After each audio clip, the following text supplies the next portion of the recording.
Hi there, this is Jeff Ranasinger, and I'm going to talk a little bit about some grading tools for NukeStudio.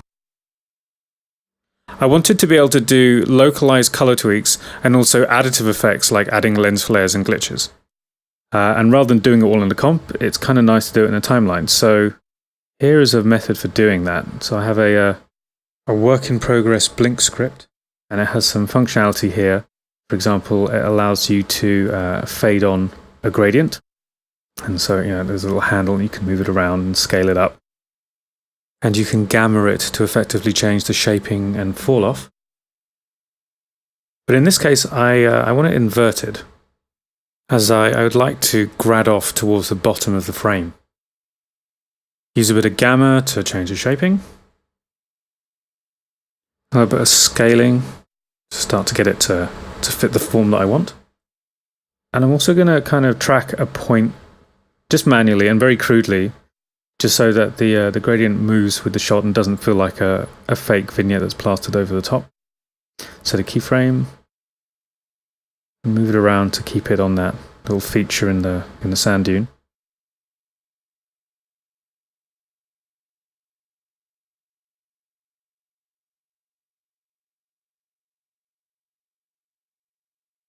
Adjust the shaping a little bit. Obviously fade it back so it doesn't go all the way to black. And it has a little bit more shape. We can also change the color of the way that falls off a little bit.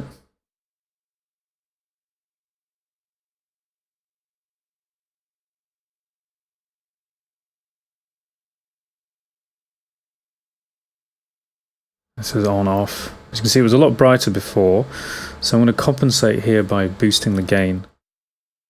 Try and bring it back into the same kind of range. Still feeling a little bit cold.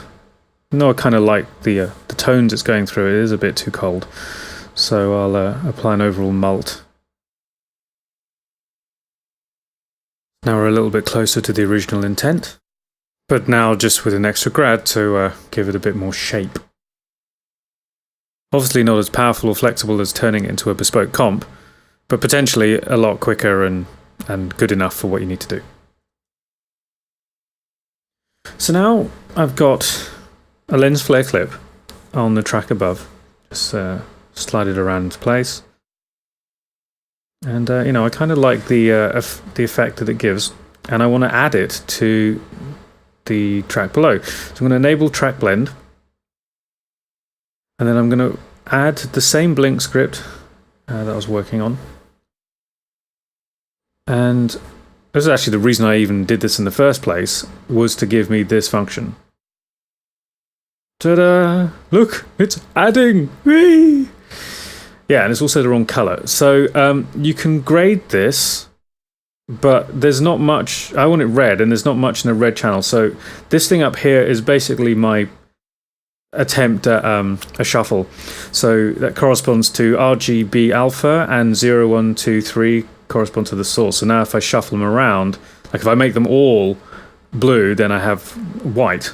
So what I'll do in this case is make the blue channel now the red channel, and for the green and blue I'll use what was green, getting me closer to something that I want. Now you could try and do this with the mult, as I say, but in this example, with the source being so blue, you'd have to crank the red ridiculously, and there's just probably not enough information in there anyway. The basic stuff that I'm sure you will know, but cool to be able to do it here. Now I'm kind of in the right ballpark with a bit of multing, and there you go.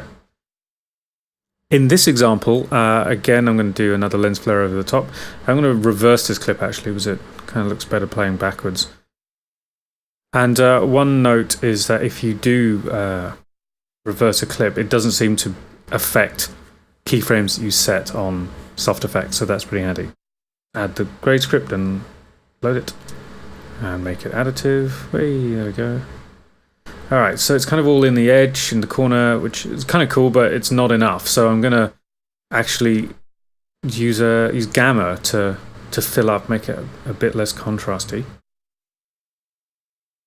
And it's not quite the right color, so mult that back to something that's a bit more suitable.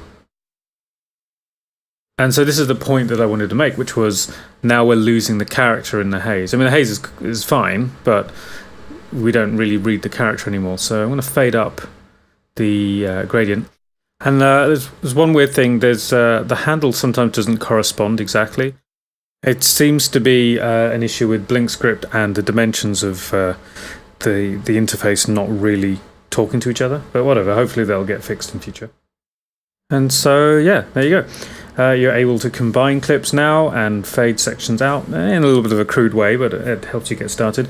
And the kind of neat thing is that if you get so far on this and you suddenly realize that you can't kind of get away with it, you can just select the clips, turn them into a comp, and everything you've done is preserved. So you can just carry on working in a real comp and do it properly.